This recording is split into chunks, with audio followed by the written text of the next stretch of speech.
Hello and welcome back to the second part of how to create a book review. In the last video, what I was showing was how to get to this point, which is where you create, first of all, the audio, and then create a video of the student's review or your review of the book. Now, once you've got this, you output it, and if you remember, I was outputting it using the settings, which is just on here, which allows you to save the movie ready for YouTube. So all the settings are done for you within Movie Maker. Then you've got your video file, and if we look in here, we've got the video file just in here, The Fault in Our Stars book review, and if I double click on this, it'll open up. A review by Sophie Braxton. The Fault in Our Stars is about a wonderful protagonist called Hazel Grace Lancaster. She's fighting lung cancer and is your typical teenager. So there we go with the reviews on there. I'm happy with it. Review it, check it. All looks great, and actually, rather nicely, some of the images seem to have been placed randomly, but yet still in quite a nice position. So that's all ready for us to actually upload. Now I'm going to upload it to YouTube so that people can get hold of it. This obviously has certain issues, and I'm going to go over that one because this is going to not be a completely public searchable video. So in other words, the random public cannot find it if they search within Google or within YouTube, and it's important to remember that one because it means that you have control over who sees the video, and therefore it is only going to be through school libraries that people will actually see it. So there's that certain element of control, again bringing in the sort of child safety bits and pieces, and therefore it doesn't mean that we're going to expose Sophie and Tilak in this particular extent to the full glare of media attention. So, if you've not made a Google and YouTube account, it's a good idea to do that one. I have one that's been created here, which actually is called Flux 3D, which is quite an old one of mine. But when I go to YouTube, you can see that I've got this button here for uploading. You do need to create an account. It's very important to be able to do that one, but you can do that through all on here. If I actually logged out, you could create your own account once you get in here. Most people tend to have one. I would strongly advise that if you're going to upload content with students doing any reviews, that you create one with your actual email address for your school email address. And as you can see here, I've done just that with at the moment 157 subscribers, which is nice to see, but using my school email address. And it's important, that one, it kind of makes that distinction between home and school. So we're going to click on the upload button here. And it just says select files to upload. You can just drag them directly into there, which is a nice little fact on here, certainly on Google Chrome. So I can grab hold of this and I can put it in there. And it'll ask me, straight away it starts uploading it, what the video is about. So I've got the Fault in Our Stars book review, a description, a review of the book The Fault in Our Stars by a student at Saw Valley College. Now, you can add in tags, but remember that what is not going to be searchable from outside. So putting tags in is a bit pointless because we don't actually want it to be part of the public network. If you were putting a video out there which was linked to education or something like that, you could add in education, and as you can see, it's got those on there, but we're just going to leave that one blank. At the moment, and this is the important bit, this box here is public. Now this means that it's out there. It can be searched by anybody in any country.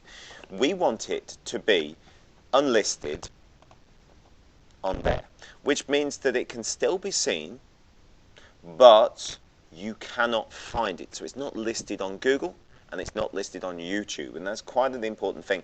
The private one means that you actually have to be logged in and you have to give people permission. So that messes up the whole QR code thing. So unlisted is the best way to go about it. We've already managed to make sure that we've thought about sort of disguising the student's identity on this. It asks me what thumbnails I would like, and if I click on that one, I can choose that. As you can see, it's already done, which is fantastic. I might actually put it onto those ones. I can also choose another one if I want. And then I can just see what it's actually done on that one, done all the changes, it publishes it, and you can click on it and actually see the video being played within YouTube. So we'll just wait for it to log up and bring those bits up, and sometimes it can be a bit slow, especially on our school network. The Fault in Our Stars, a review by Sophie Braxton. So you can see that's now up on YouTube, so it's a very quick and easy way of getting that stuff out there. Now this is the link that you have. This is the actual link that allows you to link to that video. Without it, nobody can find it. So that's quite an important thing. And this is where the QR code comes in. Now we've got this little site that I use. There's loads and loads of QR code generators out there. And if you never use the QR code, it's a wonderful little piece, a little gizmo, and that it allows you to create something that can be scanned by a mobile phone or iPad. And basically, it can create text, it can do navigational links, or in this case, it can create or link to a website, and that's exactly what we're going to do. So I've got this link here. I can copy it, right-click and copy if you wish, or Control and C, and then put it into here. Control and V, or indeed you can paste. And that's the QR code. That's the actual QR code that we need to go to that link, which is fantastic. We can see that YouTube has already uploaded, told me that everything's up in there. So I can download. It'll ask me exactly what I want. I can change the foreground color to whatever I would like. I'm just going to keep it as good old-fashioned black, but you can change it. This makes sure that as many things it's as compatible with everything.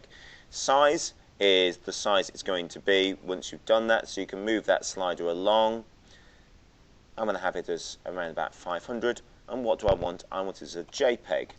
Click on the JPEG one, and down it comes. You can right-click and copy the image directly from the page as well. It works just as well. And then I can open that one up.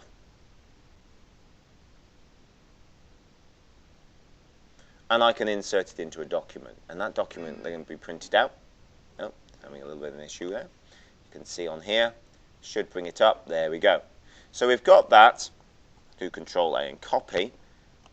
I can put that directly into here. Now I've created this A5 a little bit to go in the side of a book. Just gives me that scan the QR code. If anybody wants this, you're more than welcome to email it to you. There's our image, bit on the large side at the moment. I'm going to reduce it down in size. I'm going to stick it down the bottom here and center it. Now that is ready to be printed out and will work as a QR code. Simple as that, and it will link to our video that we have here, back up here. A Fault in Our Stars. It's as simple as that. And that is how I make quite a few of the QR code bits and pieces. The other key thing is, if you want to also do, and which is quite nice with the QR code one, is that if you want to do a review, which is non-video, and just want to do the 300 character ones, you can actually just do it as a text. And the child can do 300 characters, as you can see here, 300 characters, and it will start to create as a QR code. Now the wonderful thing about this is, the review pops up as text on the screen of the device.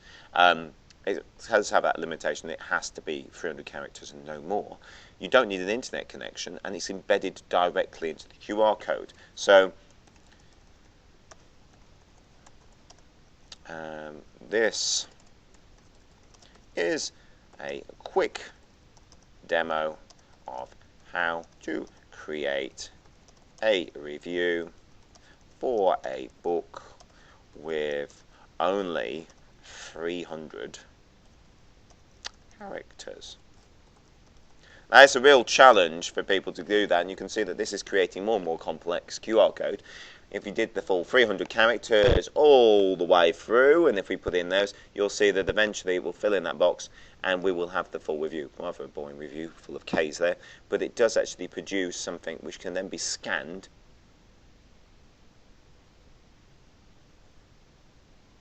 You can see there it's got 600 characters, which is a little bit too far, which, as you can see, the shorter the better. Some older scanner apps are having problems with text longer than 300 characters. So trying to keep it to about 300 characters is best, but it will allow you to go a little bit further. So it's a good thing to experiment with, and they might be able to do a whole review with this and then print it up. And in fact, if you scan that as it is on the screen there, you will be able to get all of that nonsense that I've just typed in there.